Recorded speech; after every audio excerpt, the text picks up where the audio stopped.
okay, all these days I've been really asking myself, does this all make sense? This YouTube channel, this me being the protagonist, me talking and me being the only protagonist in this YouTube channel, saying stuff and saying my stuff and what for. And I really feel very very weird because of what's happening. I really believe that, you know, the pandemic, we thought, yeah, this is going to open people's consciousness, this is going to allow some change, and we were thinking about, you know, climate change, and perhaps we're going to, and I was thinking, I'm not eating meat anymore, and we have to become wild, and, you know, I was very fired up with the activism of like, let's change the world, you know, let's change, let's build a new society, you know, and now it's like, great, so you want to build a new society, so the first thing you have to do is look at your own shit and look at your own racism and even those subtle ways in which you have been racist, or you have been, it is subtle and it is racism, and I'm going to say why. Although, of course, I want to say in my defense that mainly I'm not racist. I have been partner of a Senegalese man, I have a half-black daughter, and I've always been in my work supporting people of all walks of life, of all races and colors and social upbringings, and I've been you know, my work is like about reducing the stigma, so I know what stigma is, although of course I do not know what it means to not to be white. But there are ways in which there have been many times in which I wasn't aware of the white supremacy. I wasn't aware, I wasn't always aware of myself as a privileged woman, as privileged, just because I have the white skin. I didn't see myself as privileged, and I didn't realize. Although of course I realized when I was walking down the street with my partner, I did realize how people looked at him as opposed to how people looked at me when I crossed people walking down the street.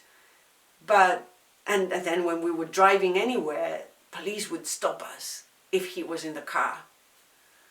Or if we were crossing the border, we would be stopped by the police if he was in the car.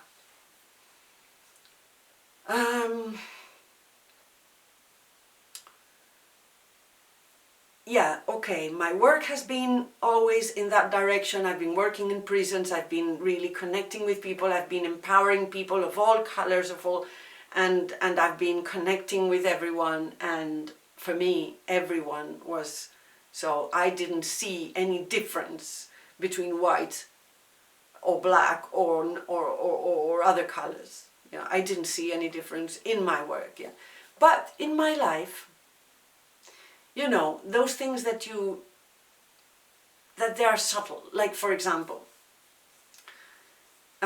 my Facebook friends, or like when people ask me for friendship on Facebook or on LinkedIn, for example. Okay, so there is this. So I've been in Bangladesh, for example, in 2015 for a workshop and an exhibition, and since then there are, like, I did a workshop, and all the people who participated to the workshop are friends in Facebook, are my Facebook friends, and we interacted, and it was fantastic. Okay, but then there were other photographers or photography lovers from Bangladesh who have been asking me for friendship and so on, and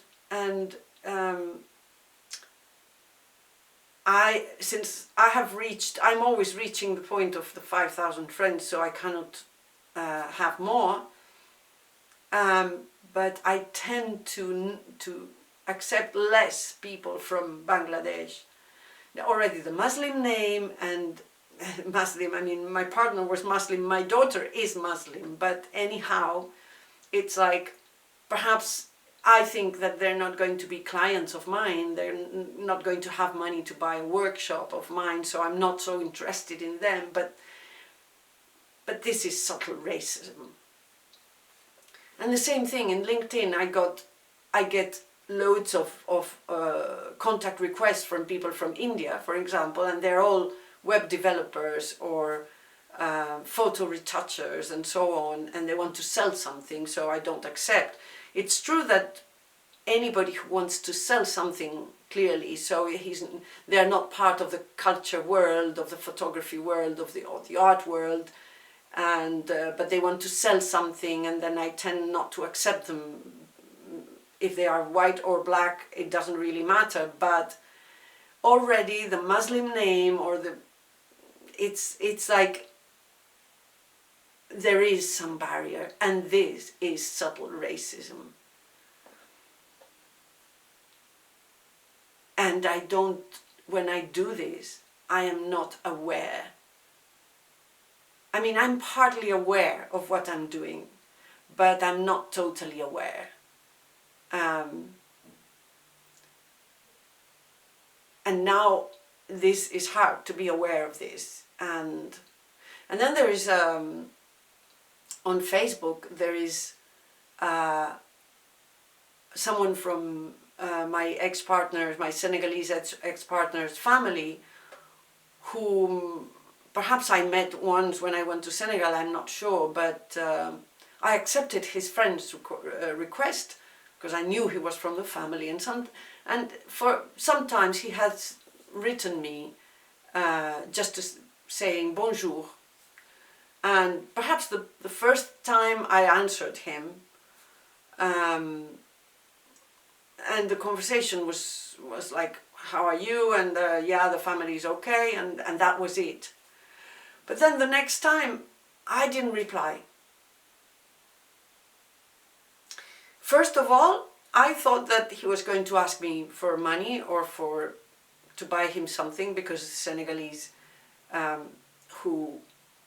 whose family is in Europe, they tend to do that. Like when somebody comes back from Europe, he's at the house, and then all the family would go through and they would ask for some money, and he will have to give money to everyone because there's the solidarity. So I was afraid that they would ask me, or that he would ask me for money, and therefore I didn't reply. And that is subtle racism. At the same time, like it's like sometimes they just want to say hello, yeah? They want to connect, and it's like they do all these questions about the family and how are you and blah blah blah, and I'm so work-oriented that this, like in the middle of the day, of the working day, I'm just not going to answer. And anyway, if I don't answer, and why shouldn't I answer, and why shouldn't I just say hello, because they want to connect, you know? So this is subtle racism. And it's also like, for example, when you, like in Milan, we were like driving in the car, and you would have people like wanting to wash the glass, how do you call that? Or wanting to sell something and so on. And so many times, I mean, sometimes I force myself to just, you know, look at them and perhaps smile, make eye contact. But most of the times, I just didn't bother. I just didn't bother to look at them. So, some were even white or black or whatever, but they were poor, and they were asking for something, and they were trying to sell something, and I just didn't bother to look. And this is racism. this is racism. This is being there in my car, like the white privileged who is there in the car and doesn't look at the poor man or woman who is out there asking you for some coins. This is fucking racism.